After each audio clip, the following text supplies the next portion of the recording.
En primer lugar, reiterar las excusas de nuestro ministro. Lamentablemente fue convocado, me llamó anoche a última hora, fue convocado a otra instancia y lamentablemente no pudo participar.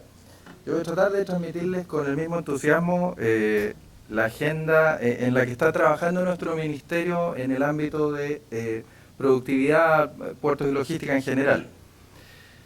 Lo primero que el ministro quería compartir con este foro era la idea del compromiso que ha tenido esta administración con la productividad.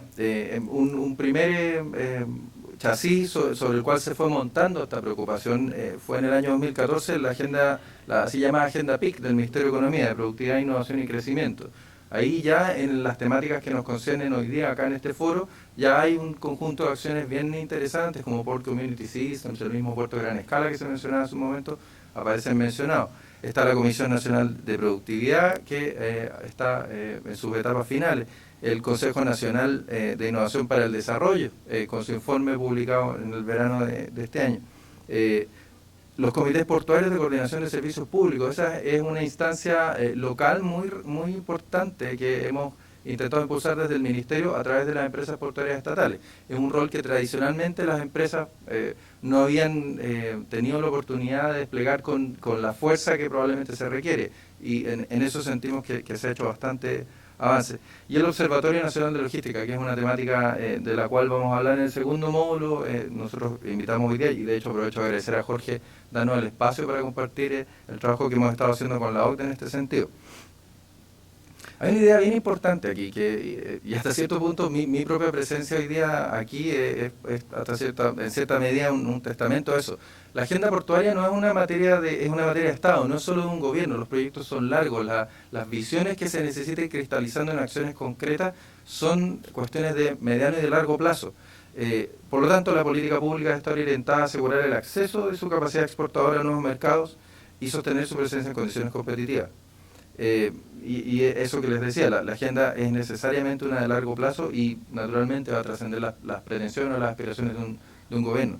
¿Qué rol le cabe al Estado en un modelo de colaboración público-privada como el que tenemos en Chile? Primero, estudiar una política que sea coherente y desplegarla para satisfacer las necesidades internas y las de comercio exterior. Las internas, de hecho, tienden a pasar sin querer un poco a segundo plano en nuestro énfasis hacia el comercio exterior como motor del crecimiento económico, pero siguen siendo igual de relevantes. Planificar sistemas de transporte dentro de los cuales luego operen los actores privados. Impulsar acciones conjuntas entre organismos públicos y privados, y ahí hay de todo, hay desde las propias licitaciones a mecanismos de coordinación entre servicios públicos, por ejemplo. Diseñar planes estratégicos, esto es muy sensible en el ámbito de la infraestructura, por ejemplo. Muchos de ustedes me habrán escuchado a mí decir 1000 veces que no saco nada con tener el mejor terminal portuario del mundo si los camiones no tienen un acceso razonable, eficiente al puerto y terminan generando, por ejemplo, externalidad a las ciudades y demoran las propias cargas. Planes estratégicos en infraestructura, pero también hay planes estratégicos en otros ámbitos.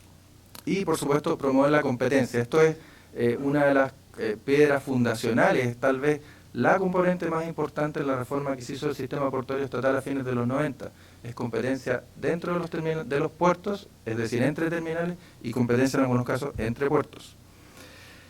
Mejora la eficiencia. Aquí no me voy a detener mucho, pero son temáticas como las que ya les he mencionado: infraestructura vial y ferroviaria, sistemas de coordinación, mejoramiento del acceso de los servicios en los gates de entrada a los puertos, depósitos de contenedores, zonas de extensión logística, un número grande de componentes. La idea, esto es, alguien decía el otro día que aquí está el queso, y por eso la forma, si me perdonan el mal chiste. Lo que necesitamos es una visión sistémica que aborde la planificación y el despliegue de sistemas para el movimiento de las cargas como lo que son, una red de sistemas.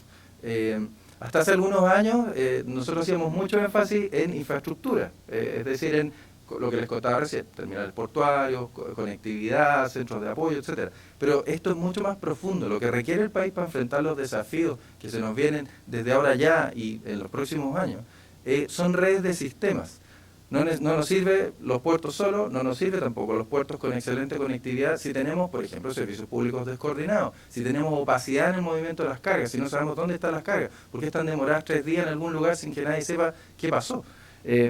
Esa es la mirada que estamos tratando de impulsar actualmente por encargo del ministro Gómez Lobo, es esta visión sistémica que incluye, por ejemplo, partiendo con capacidad portuaria, indicado abajo, conectividad marítima, eso es otra dimensión súper importante. O sea, una vez que subimos la carga al barco, el desafío no se agota. Hay que entender bien por qué se subió, por qué estaba ese barco esperando la carga. ¿Es el tipo de barco que queremos? Necesitamos barcos más grandes, más chicos, más anchos. Tenemos los servicios portuarios para atender eficientemente esos barcos y atraer a los barcos que queremos. Conectividad ferroviaria, logística terrestre, sistemas de información y coordinación, gobernanza y regulación, volviendo a esta idea de la política de Estado. Necesitamos mejorar los sistemas que tenemos en Chile para asegurar la coherencia y el avance sostenido de los proyectos en todas estas dimensiones, o sea, desde su etapa de planificación a su etapa de despliegue. Actualmente todo opera, sentimos nosotros, tal vez depende demasiado de la voluntad que haya de coordinarse, por ejemplo, entre servicios públicos. No debería ser así, debería haber sistemas de gobernanza y regulación que fueran un poquito más vinculantes y que incentivaran el accountability. Las temáticas de sostenibilidad, esto en general, en mi propia enumeración, y en general se tienden a mencionar al final, pero esto no quiere decir que esto sea una preocupación como anexa o como la menos importante. Piensen, por ejemplo, en las tensiones que cada vez se dan más entre las ciudades puertos y los puertos que cobijan.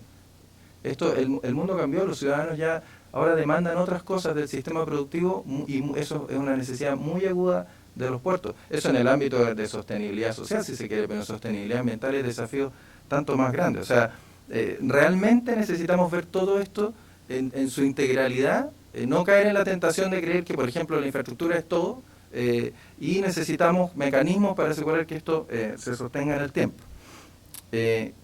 No voy a tener mucho en esto porque creo que estoy un poquito atrasado en mi schedule, pero ¿qué estamos haciendo en MTT? Las temáticas que les voy a comentar un poquito más después en mi propia presentación en el segundo módulo, PCS, coordinación de servicios públicos, la revisión de pares que estamos haciendo también con la OCDE, me voy a detener un poco en eso. Aquí hay otro concepto que también es relevante, que me interesa tratar de poner en su justa medida, y también lo voy a mencionar en mi presentación. La productividad es fundamental. Hay ciertas ganancias de eficiencia que el sistema puede hacer, por ejemplo, asegurando que los servicios públicos en la operación y en la planificación se coordinen adecuadamente.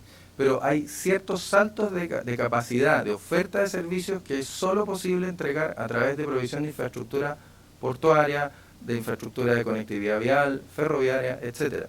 Es muy importante mantener eso a la vista dentro del panteón de temas, porque son los proyectos que posiblemente tengan los tiempos de implementación más largos. Piense, por ejemplo, en una autopista, en un ramal ferroviario, y ni hablar en un puerto. Por eso el programa de gobierno, entre otras cosas, por ejemplo, señala la necesidad de incrementar la capacidad de transferencia de carga en los puertos estatales de la región de Valparaíso en un horizonte de 15 años, es decir, se plantea en esta lógica de el largo plazo. Ahora, el desafío es que para llegar a esos 15 años hay que actuar ahora, lo cual implicará la construcción de puertos de gran escala en dicha región. En particular, esta obra es de tal magnitud que la ingeniería y aprobaciones van a tardar varios años. Por lo que, naturalmente, como dice ahí, responsablemente debemos trabajar en sus preparativos. O sea, en no caer en la trampa de creer que, bueno, esto serán 15 años más y lo empezaremos a ver más adelante. La necesidad de ampliar capacidad portuaria, continuando con esa idea. Actualmente la infraestructura que está comprometida en la región de Valparaíso, en los dos terminales, los dos segundos terminales de los puertos de las dos ciudades, nos provee capacidad hasta inicios de la próxima década, aproximadamente, según nuestras predicciones más bien macroeconómicas. Para enfrentar la demanda de la siguiente década es necesario incorporar nuevos proyectos. El Terminal 2 de Valparaíso y la fase opcional del proyecto Espigón proveen 1,2 millones, permitiendo una capacidad límite de aproximadamente 4,6 millones de TEUs. Y ahí nuevamente se refuerza esto es en el fondo reforzar con números lo que ya les contaba. El horizonte de planificación es más o menos segunda mitad de la próxima década. aquí hay un punto que quería realzarles dentro de estos números. Fíjense en el terminal, hablamos de Terminal 2 de Valparaíso, la fase opcional del proyecto del Espigón, 4,6 millones de TEUs. Toda esa infraestructura, toda esa capacidad, ese desarrollo económico que está contenido en esos proyectos, que está permitido por esos proyectos, se está materializando en aguas abrigadas que se encargaron en el año más o menos se empezaron a discutir a fines del 1800, se empezaron a construir por ahí por 1912.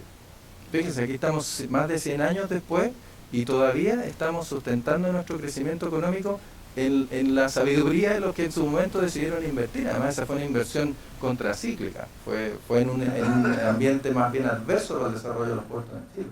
Entonces, esta es la mirada que tenemos que tener, la evaluación de nuestros proyectos. Las decisiones tienen que irse tomando con miradas de largo plazo, no con miradas necesariamente tan coyunturales. Aquí hay una pequeña descripción de los proyectos que están actualmente en el pipeline en el sistema portuario estatal. En realidad no tiene mucho sentido detenerme mucho, ya les he comentado Valparaíso y San Antonio. Tal vez mencionaría a la pasada la reconstrucción de Iquique, muy importante, el proyecto de Coquimbo también, que fue lamentablemente en pleno periodo de aprobación de permisos de su terminal concesionado, ocurrió el terremoto, entonces hay todo un rediseño, un reestudio que hacer. Y San Vicente, por supuesto, estamos muy contentos que ya está empezando a concluir la etapa de reconstrucción en el terminal administrado por SBTI. Todo eso en relación a infraestructura, la planificación, la visión sistémica que les contaba, reforzar un poquito la idea de promover la competencia. Necesitamos mercados competitivos en general, en el sector portuario, como les contaba, como elemento central de la ley que reformó el sistema portuario estatal. La competencia también cumple un rol fundamental en los aumentos de productividad e innovación per se, mediante, por ejemplo, la disputa de cuotas de mercado y entrada de nuevas configuraciones de actores. O sea, este desorden que produce la competencia es, en general, una buena cosa, desde el punto de vista de los usuarios. En los puertos son evidentes los incrementos de productividad en aquellos lugares donde existe, a su vez, mayor competencia. Ahí los actores que están acá más cercanos al mundo portuario de la quinta región habrán escuchado, hay una cifra así como una regla de dedo gordo que dice que las tarifas efectivas cobradas en los terminales concesionados por los servicios básicos son del orden, así históricamente, entre un 20 y un 30% menores que el price cap que establece el contrato. Eso yo siento que es un testamento bien fuerte de lo exitosa que ha sido la reforma y lo exitoso que ha sido la competencia en los puertos acá en la quinta región. Ese es el tipo de comportamiento que queremos reforzar. Pero la competencia no solo aplica a la temática portuaria, aplica en todo orden de cosas. Y un tema que ha empezado a estar cada vez más en la agenda, ¿no? Es el famoso tema del cabotaje. Coyunturalmente fue levantado en las medidas propuestas por la Comisión Nacional de Productividad que preside don Joseph Ramos. Y quería transmitirle un poco, por encargo del ministro, las alternativas que, aumentando la productividad de la competencia y recogiendo preocupaciones de los actores, potencian el cabotaje. La idea es justamente dinamizar ese mercado, cuya regulación data de fines de los 70, en un mundo que era completamente distinto, era un mundo pre-globalización, era un mundo la propia apertura económica de Chile, era un mundo en el que casi habíamos ido a guerra con Argentina un par de años antes. El gobierno naturalmente era completamente distinto, era todo distinto. Entonces, la visión del ministerio es que es el momento de, como dice el título del libro, dar una segunda vuelta de tuerca, volver a mirar, hacerlo. Sin embargo, el desafío es introducir más dinamismo, más competencia, pero protegiendo siempre la necesidad que tiene el país de mantener una marina mercante robusta y competitiva. O sea, tal vez la idea un poco, si se quiere, es hacer una propuesta un poquito más balanceada, más prudente que la que se impulsó anteriormente, que era una cosa bastante agresiva. Algunas de las áreas, para ilustrar un poco lo que estamos pensando, de las áreas que estamos analizando y discutiendo con los actores, son las facilidades para la constitución de una empresa naviera en Chile. La legislación propia de las navieras es bastante restrictiva.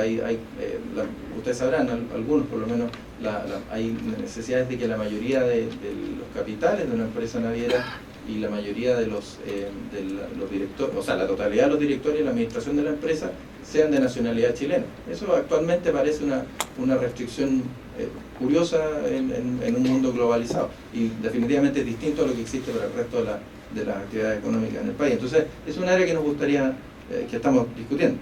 Definición de cabotaje en caso específico. Aquí hay ciertas cosas como que, por ejemplo, cuando un buque por mal tiempo que tiene que botar carga en, digamos, Antofagasta o Iquique, se enfrenta a que no puede dejar la carga ahí, en vez de dejarla en Arica, por ejemplo, que sería la alternativa razonable geográficamente, puede elegir en algunos casos llevarla al Perú, porque si la deja en otro puerto chileno, después cuando la quiera reposicionar y entregar eso al puerto original de destino, eso constituiría cabotaje. Entonces hay ciertos casos puntuales en que parece que nuestra regulación es demasiado restrictiva, y ese es el tipo de casos que nos gustaría un poco trabajar. Y los procedimientos para licitaciones, y también hay algunas barreras que parecen curiosas, como el hecho de que las ofertas extranjeras se castigan en un cierto porcentaje solo por efecto de evaluación de las ofertas. Ahora eso también responde a que una empresa extranjera compitiendo en el mercado chileno tendría actualmente una carga tributaria distinta a las que tienen las empresas que están en Chile, y las propias restricciones que establece la ley en términos de costos también son como asimétricas. Entonces lo que queremos es mirar todo el mecanismo y ver cómo podemos, si se quiere, nivelar la cancha, una metáfora un poco manoseada, pero aplica, para permitir que se introduzca más competencias en las licitaciones de grandes generadores.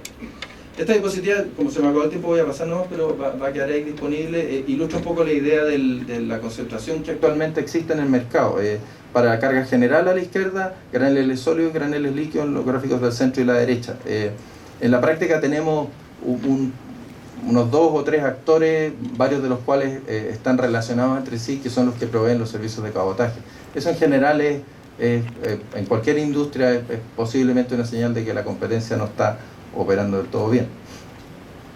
En síntesis, con esto termino, Jorge. En la productividad, uno de los ejes de gestión prioritario para esta administración, nosotros estamos trabajando súper activamente, así que las puertas completamente abiertas para cualquier inquietud.